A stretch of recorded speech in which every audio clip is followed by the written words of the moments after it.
গল্প ঢাকা ঈশ্বরী উপাখ্যান লেখক ইমন জুবায়ের। যেই সময়ের কথা বলিতেছি সেই সময়ে বুড়িগঙ্গার জল আজকের দিনের মতন কৃষ্ণবর্ণ এবং দুর্গন্ধযুক্ত ছিল না, বরং স্বচ্ছ সলিলা বলিয়া বুড়িগঙ্গার খ্যাতি ছিল। তাহার নির্জন দুইটি তীরের দৃশ্যখানি ছিল অতি মনোরম। নীলাভ আকাশের তলে বিস্তীর্ণ শালিধান কিংবা ইক্ষুর ক্ষেত, সবুজাভ গাছপালা, ইতস্তত খড়ছাওয়া মাটির কুটির, মৃদুমন্দ হাওয়ায় নদী পাড়ের আন্দোলিত কাশবন, বটবৃক্ষ। নদীর উত্তর পার্শ্বে ঘন বন, বনে নানা জাতের পশু পাখির বাস। বনে স্থানীয় ব্যাধেরা শিকার করিত। 1180 খ্রিস্টাব্দ, বঙ্গে বঙ্গাধিপতি বল্লাল সেনের শাসন। ইতোমধ্যে বঙ্গাধিপতি শাসক হিসেবে বিশেষ প্রসিদ্ধি লাভ করিয়াছেন। শাসনকার্যের সুবিধার জন্য বঙ্গকে 5টি ভাগে বিভক্ত করিয়াছেন। জনগণ ইহার সুফল ভোগ করিতেছে। বঙ্গাধিপতি বল্লাল সেন যেইরূপ দক্ষ শাসক, সেইরূপ প্রাজ্ঞ ব্যক্তি এবং সুপণ্ডিত। সম্প্রতি গ্রন্থ রচনায় মগ্ন হইয়াছেন। গ্রন্থ প্রণয়নের জন্য নির্জনতা আবশ্যক। সুতরাং বঙ্গাধিপতি রাজকার্য হইতে দূরে থাকিয়া নৌ ভ্রমণ করিতেছেন। বল্লাল সেনের ময়ূরপঙ্খী নৌকাখানি রাজধানী শ্রী বিক্রমপুরের জয়স্কন্ধাভার ছাড়িয়া বুড়িগঙ্গায় আসিয়া পড়িয়াছে। মাধব, স্থানীয় যুবক, জাতে বাউরি, দেখিতে খর্বকায়, কোষ্ঠী পাথরের মতো মিশমিশে গাত্রবর্ণ, পেশিযুক্ত মংসল শরীর, মাথায় বাবরি চুল, হাতে লোহার বালা, গলায় ফোলাইচণ্ডীর মাদুলি। বুড়িগঙ্গা নদীর উত্তর পার্শ্বের ঘন বনে শিকার করে মাধব।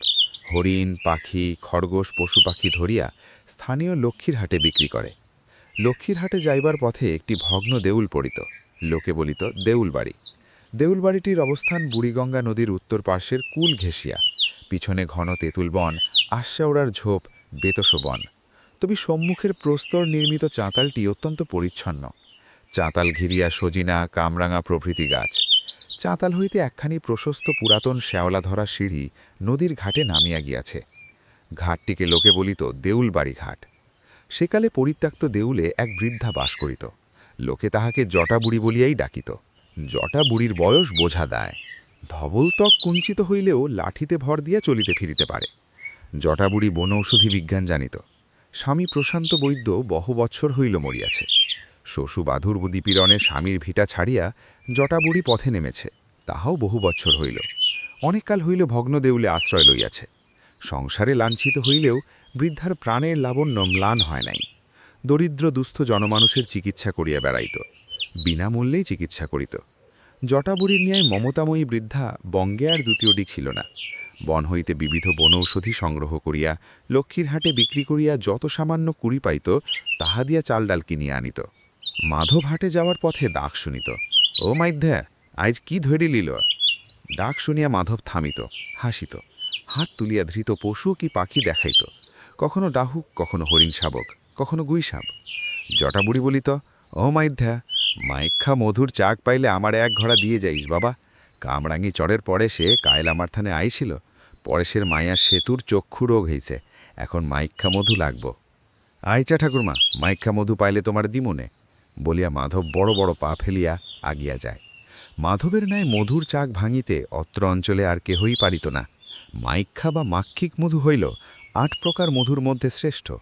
মাধব ব্যাধম পাক্ষিক মধু ঠিকই চিনিত। জটাবুড়ির সঙ্গে পরিত্যক্ত দেউলবাড়িতে আরও 2 জন বাস করিত। একজন মধ্যবয়সী, অন্যজন কিশোর। মাঝবয়সী মানুষটির নাম মধু, পেশায় সূত্রধর, বেটে কালো, থলথলে। পূর্বে মধুর বাড়ি ছিল লক্ষ্মীরহাটের সুরিপাড়ার দক্ষিণে। মধুর বউ মোহিনী রূপবতী, তবে তাহার চরিত্রের বালাই নেই। মধু যথেষ্ট সাধ্য সাধনা করিয়াছে স্ত্রীকে সুপথে আনিতে। ব্যর্থ হইয়া বছর 2 হইল বিতৃষ্ণ হইয়া গৃহত্যাগ করিয়াছে। দেউলবাড়ির ঘাটে এসে মনের দুঃখে বসেছিল মধু। জটাবুড়ি তাহার কাছে এসে সমস্ত শুনিল। মধুকে দেউলবাড়িতে লইয়া আসিল। মধুর বউটিকে সাপসাপান্ত করিল। তাহার পর মধুর জন্য ভাত মশাইরা বেগুন কাটিতে বসিল। চমৎকার বাঁশি বাজায়, যেন শ্রীকৃষ্ণের সাক্ষাৎ শিষ্য। জ্যোৎস্নারাতে দেউলবাড়ির ঘাটে বসিয়া বাঁশি বাজায় মধু। বাঁশির সুরে বুড়িগঙ্গায় নৌকার গতি কেমন শ্লথ হইয়া আসে। কিশোরের নাম রামু, 14 বছরের ছিপছিপে বালক, ফর্সা, মাথার চুল ঈষৎ লালচে। ছেলেটি খানিক হতভাগাই ছিলেন। গত বছর বৈশাখ মাসে রামুর মাতৃবিয়োগ ঘটিয়াছে। এই বছর ফাল্গুন মাসে রামুর পিতা চন্দ দ্বিতীয় বিবাহ করিলে রামুর চোখে মুখে অন্ধকার ঘনিয়া আসে। রামুর সৎ মাটি সাংঘাতিক কুচুটে।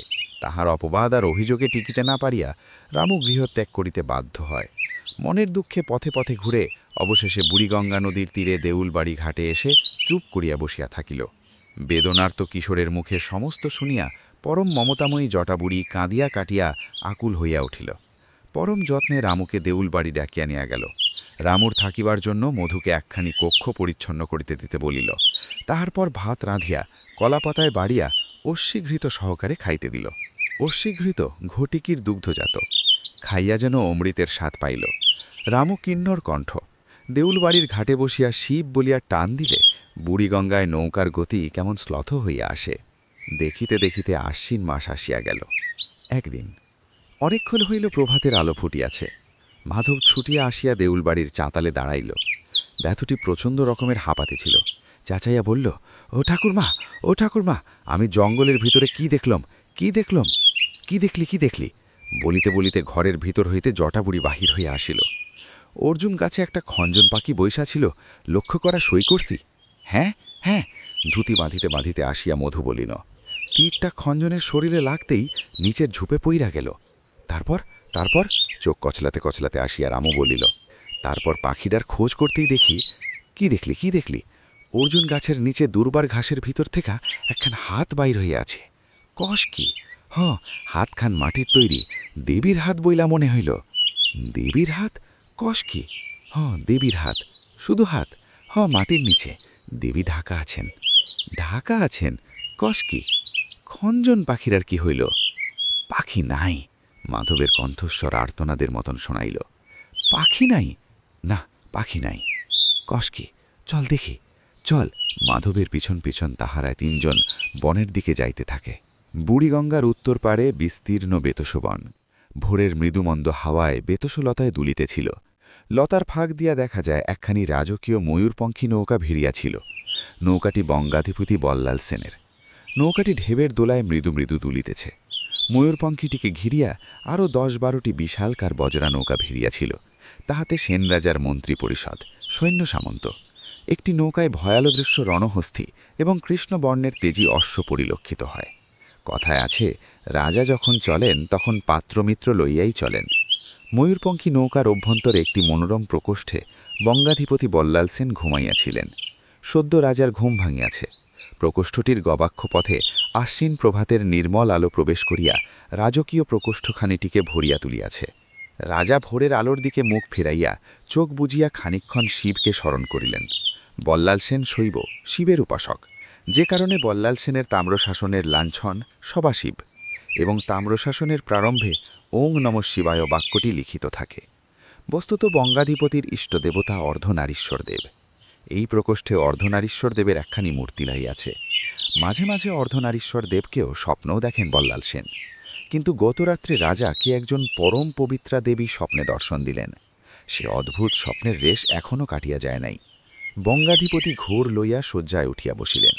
মেঝের উপর অর্ধসমাপ্ত পাণ্ডুলিপি ইতস্তত বিক্ষিপ্ত হইয়া পড়িয়া রইয়াছে। রাজা কালও অধিক রাত্রি অবধি লিখিয়াছিলেন। গ্রন্থের বিষয় ১৩০৫ প্রকার দান, সময় এবং পাত্রাদি। কাজেই গ্রন্থের নাম দান সাগর রাখিবেন। গ্রন্থখানি ৭০ অধ্যায় সমাপ্ত করিতে ইচ্ছা। ৩৩ অধ্যায় অবধি লেখা সমাপ্ত হইয়াছে। দানসাগর মূলত স্মৃতিনিবন্ধ। পূর্বপুরুষের পরিচয় দিবেন। বল্লাল সেনের পূর্বপুরুষ কর্ণাট দেশবাসী চন্দ্রবংশীয় ক্ষেত্রীয় ছিলেন। তাহারা কালক্রমে বাংলার দণ্ডমুণ্ডের কর্তা হইয়া বসিল। রাজা দীর্ঘশ্বাস ফেলেন। তাহার গতরাত্রের স্বপ্ন কথা মনে পড়িয়া গেল। আমি শিবের উপাসক, আমি দেবী ঈশ্বরীর স্বপ্ন দেখিব কেন? বঙ্গাধিপতি বিমূঢ় বোধ করেন। সম্প্রতি কিছু উদ্বেগ তাহাকে ঘিরিয়া ধরিয়া রাখিয়াছে। রাজা সম্প্রতি তন্ত্রে ঝুঁকিতেছেন। সেন রাজ্যের রাজধানী শ্রীবিক্রমপুর দীর্ঘকাল হইতে তন্ত্রের লীলাভূমি বলিয়া খ্যাত। সিংহগিরি নামক এক ব্যক্তি রাজাকে তন্ত্রের কার্যকারিতা উপলব্ধি করাইতে সক্ষম হইয়াছে। ইহা লইয়া বঙ্গ জুড়িয়া শৈবপন্থীদের মধ্যে নীরব ক্ষোভ সঞ্চারিত হইয়াছে। অধিকন্তু বৎসর ২ হইল বঙ্গাধিপতি এক ডোমকন্যার প্রণয়ে আসক্ত হইয়াছে। ডোমকন্যার নাম নন্দা, অষ্টাদশী তর্মী। ইহা লইয়াও ধিক্কার কম উঠিতেছে না। বল্লাল সেন ক্লান্ত হইয়া পড়িয়াছেন। এমত ক্রান্তিকালে স্বপ্নে ঈশ্বরী দেখা দিলেন। ঈশ্বরীর সন্ধান পাইলে মন্দির গড়িবেন। তাহার আর সিংহাসন আঁকড়াইয়া ধরিয়া থাকিবার ইচ্ছা নাই। যুবরাজ লক্ষণকে অতি শীঘ্র যৌবরাজ্যে অভিষিক্ত করিবেন। দরজার কাছে শব্দ হইল। শরণ প্রকোষ্ঠে প্রবেশ করিলেন। শরণ বৃদ্ধ, মস্তক মসৃণভাবে, টিকিটি প্রবল, পরনে রক্তিম পট্টবস্ত্র। শরণ যুগপৎ বঙ্গাধিপতির চিকিৎসক এবং দীর্ঘদিনের সুহৃদ, কৌটিল্যের ন্যায় সুতীক্ষ্ণ বুদ্ধির অধিকারী। বঙ্গাধিপতির রাজত্বকালে রাঢ় এবং বরেন্দ্রে কান্নকুব্জের ব্রাহ্মণগণ প্রাধান্য লাভ করিয়াছে। শরণ তাহাদেরই একজন, প্রচণ্ড বৌদ্ধ বিদ্বেষী। শরণের হাতে একটি দৃষ্টিনন্দন রূপার চমৎকার পাত্র, তাহাতে কপিলবর্ণের উদ্দালক মধু। রাজা কোষ্ঠকাঠিন্যে ভুগিতেছেন। খালি পেটে উদ্দালক মধুর আরক উপকারী। রাজা শরণের হাত হইতে পাত্রখানি লইয়া মধু পান করিলেন। শরণ শীতল কণ্ঠে বলিলেন, যাদব আসিয়াছে, বরেন্দ্রে বিদ্রোহ হবার সম্ভাবনা। বরেন্দ্রের বাজন্যবর্গ আপনার উপস্থিতি কামনা করছে। ও, রাজার সৌম্য মুখে ভাবনার রেখা অঙ্কিত হইল। যাদবচর, বরেন্দ্রের দায়িত্ব তাহার। রাজার স্বপ্নের কথা মনে পড়িয়া গেল। উদ্বিগ্ন হইয়া শরণকে স্বপ্নবৃত্তান্ত বলিলেন। কাল রাত্রে স্বপ্নে এক জ্যোতির্ময় ঈশ্বরীকে দেখিলাম। ঈশ্বরী নদীর পারে ঘন বনে ঢাকা আছেন। ঈশ্বরী আমাকে তাহাকে প্রতিষ্ঠা করিতে আদেশ করিলেন। আশ্চর্য? হ্যাঁ, আশ্চর্যই বটে। বঙ্গাধিপতি সম্মতিসূচক মাথা নাড়িয়া বলিলেন, এরূপ স্বপ্ন ভ্রান্ত নাও হইতে পারে। আমি ঈশ্বরীর অনুসন্ধানের আবশ্যক বোধ করি। আপনি যথার্থই বলিয়াছেন। আপনি সেনাধ্যক্ষ বলরামকে নদীর পাড়ে সৈন্য সামন্তসহ পাঠিয়ে দিন, যদি ঢাকা ঈশ্বরীর সন্ধান লাভ হয়। ঢাকা ঈশ্বরীর? শরণের মুখে বিস্ময়ের চিহ্ন ফুটিয়া উঠিল। যিনি অর্ধপ্রথিতি দেবী, তিনি ঢাকা ঈশ্বরী নয় তো কি? আমি এক্ষুনি যাইতেছি বলিয়া শূন্য পানমাত্র লইয়া শরণ দ্রুত পায়ে প্রকোষ্ঠ ত্যাগ করিলেন।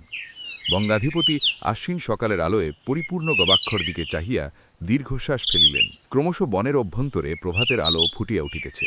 তা সত্ত্বেও বনময় কেমন ছায়া ছায়া অন্ধকার ছড়াইয়া আছে। চারিদিকে শিরীষ এবং পলাশ গাছ ঘন হইয়া দাঁড়াইয়া আছে। তাহাদের ডালে ডালে পাখির কুজন।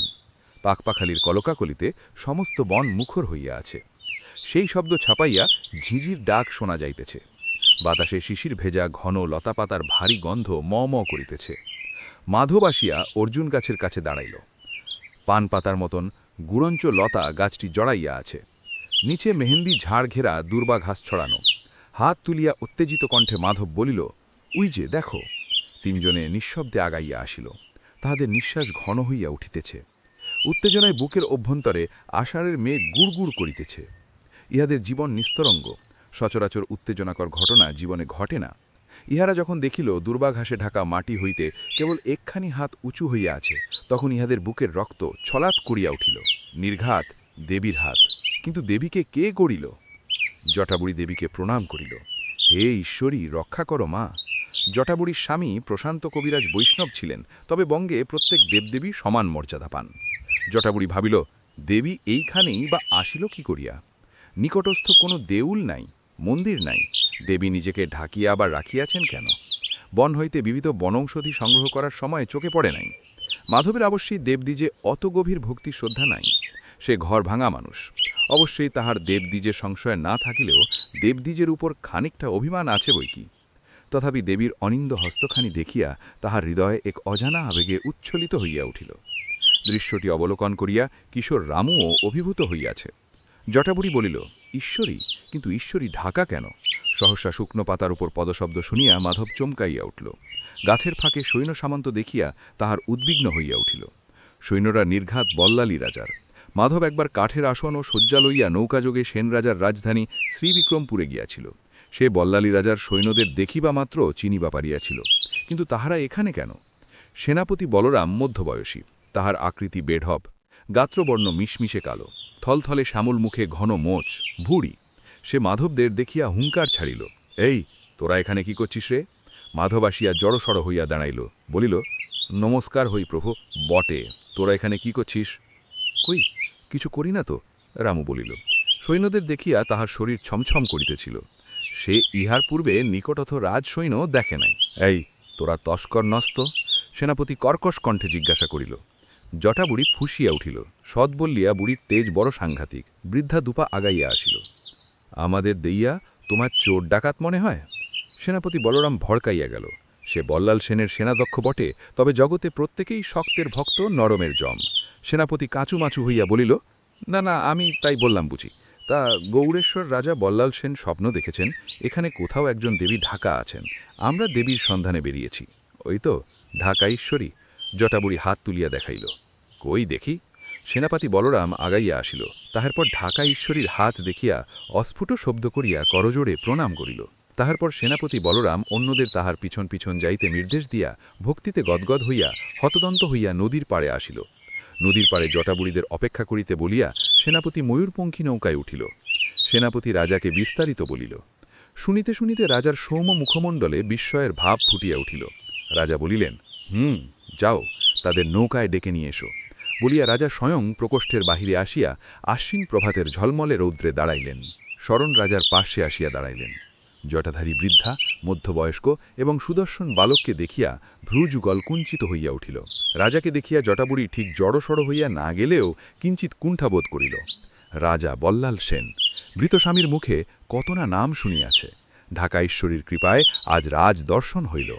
রাজাকে দেখিয়া রামুর মনে হইল, স্বাস্থ্য ফল না হইলে রাজা হওয়া যায় না। রাজার সুঠম শরীর, বয়স্ক হইলেও সুদর্শন পুরুষ। মাধবের সৌম্য শান্ত রাজাকে ভালো লাগিল। মাধব শুনিয়াছে রাজা বিদ্বান ব্যক্তি। রাজাকে দেখিয়া ব্যাদ মাধব অবশ্যই তেমন আলোড়ন বোধ করিল না। হয়তো তাহার প্রকৃতি ঘনিষ্ঠ নিভৃত কৌমজীবন রাজার ক্ষমতার উত্তাপ থেকে বহু দূরে। জলদগম্ভীর কণ্ঠে রাজা জিজ্ঞাসা করিলেন, তোমাদের মধ্যে কে প্রথম ঢাকেশ্বরী দেবীকে দেখেছে? মাধব দুপা আগাইয়া আসিল। সবাই যখন ভয়ে কাঁপিতেছে, সে আর রাজার চোখের দিকে তাকাইল না। কি নাম তোর? মাধব। কি করে খাস শুনি? রাজার চোখে কৌতুকের ঝিলিক। মাধবের হাতে তীর ধনুক দেখিয়া রাজা তাহার পেশা অনুমান করিয়াছিল ঠিকই, তবু জিজ্ঞাসা করিলেন, আমি ব্যাদ প্রভু, যাতে বাউরি। বল্লাল সেন দীর্ঘশ্বাস ফেলিলেন। তাহার রাজত্বে উত্তর ভারতের কান্নকুব্জের ব্রাহ্মণগণ প্রাধান্য লাভ করিয়াছে। তাহাদের প্ররোচনায় বঙ্গে কৌলিন্য প্রথা স্থাপন করিয়াছেন।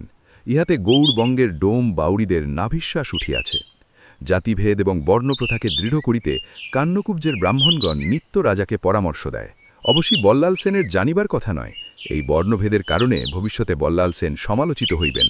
19 শতকের একজন বাউল সাধক লিখিবেন, ভেদবিধির পর শাস্ত্র কানা, বাংলার কবিরা ছড়া কাটিবেন, বল্লালি তুই যায়রে বাংলা ছেড়ে, ডুবল ভারত কদাচারে, সোনার বাংলা যায়রে ছাড়ে খাড়ে।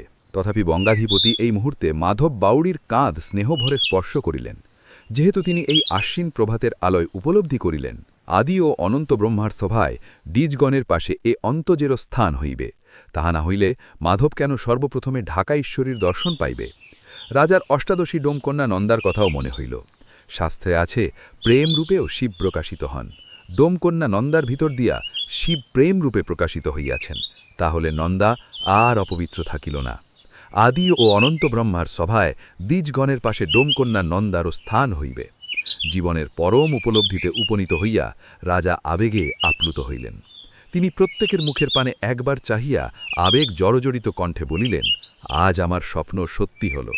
কাল রাত্রে ঢাকা ঈশ্বরী স্বপ্নে আমায় দর্শন দিয়েছেন। তোমরা সে সংবাদ আমাকে দিলে। বলিয়া রাজা ক্ষণকালের জন্য নিশ্চুপ হইয়া গেলেন। কান পাতিয়া বুড়িগঙ্গার ছলো ছলো শব্দ শুনিলেন। তাহার পর নীরবতা ভাঙিয়া বলিলেন, আজ ভোরে সংবাদ পেলাম বরেন্দ্রে বিদ্রোহীরা একজোট হচ্ছে। আমাকে এক্ষুনি বরেন্দ্র যাত্রা করতে হবে। আমি তোমাদের ঢাকা ঈশ্বরীর মন্দির নির্মাণের দায়িত্ব দিলাম। সেজন্য অর্থকড়ি যা লাগে আমি অতি সত্বর পাঠিয়ে দিব। বলিয়া রাজা ঘুরিয়া দাঁড়াইতেই জটাবুড়ি শ্লেষের স্বরে বলিয়া উঠল, কন কি, দেবীরে না দর্শন দিয়া আপনি চইলা যাইবেন? রাজা কি যেন ভাবিলেন। তাহার পর নৌকা হইতে নামিয়া আসিলেন। বনমধ্যে দেবী দর্শন করিয়া রাজা অভিভূত হইয়া পড়িলেন। তাহার পর প্রসন্ন গম্ভীর ভঙ্গিতে ময়ূরপঙ্খী নৌকায় উঠিলেন। শিব শিব বলিয়া চিৎকার করিয়া মাঝি মাল্লারা নৌকা ছাড়িয়া দিল। আশ্বিনের ঝলমলে রৌদ্রে ধীরে ধীরে বল্লাল সেনের ময়ূরপঙ্খী নৌকাটি বুড়িগঙ্গায় মিলাইয়া যাইতে লাগিল। মাধব, জটাবুড়ি, মধু ও রামু নির্বাক হইয়া বুড়িগঙ্গার তীরে দাঁড়াইয়া সেই বিচিত্র দৃশ্যের পানে তাকাইয়া রহিল।